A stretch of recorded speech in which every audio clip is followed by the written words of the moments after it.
صحبت صالح یہ کامیابیوں کی دلیل ہے۔ کسی کو نیک صحبت مل جانا ہی اس بات کی علامت ہے کہ اس کی کامیابی کا آغاز ہو گیا ہے۔ اور اس پر میں نے عرض کیا تھا کہ آپ دیکھیں کہ سورہ کہف، اصحاب کہف کا قصہ تھوڑا سا ذکر کیا تھا کہ اصحاب کہف نیک لوگ تھے۔ اللہ رب کریم نے ان کی نیکی کی وجہ سے ان پر رحمت فرمائی۔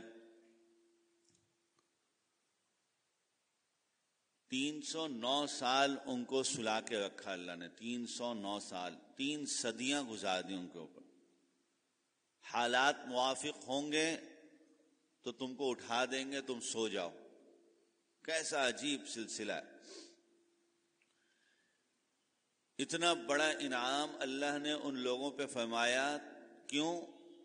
اہل اللہ تھے، اللہ والے تھے، اللہ والی سوچ تھی، نیک تھے۔ وہ تو تھے ہی نیک، اور ان پر تو یہ فضیلت، یہ رحمت، یہ عطا ہوئی۔ آپ یہ دیکھیں کہ ان کے ساتھ رہنے والے کتے پر بھی اللہ نے یہ فضل فرمایا۔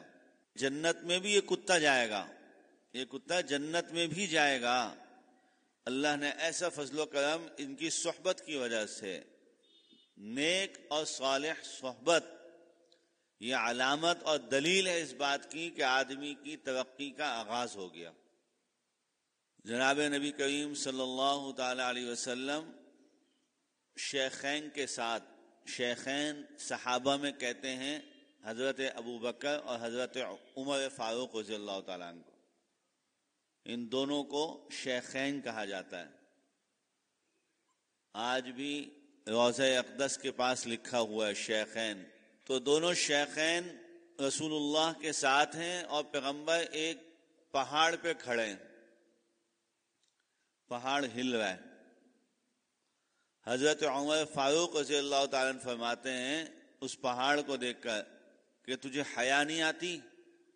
تجھ پر نبی کھڑا ہے اور تجھ پہ زلزلہ طاری ہو رہا ہے، زلزلہ آ گیا تجھ پہ۔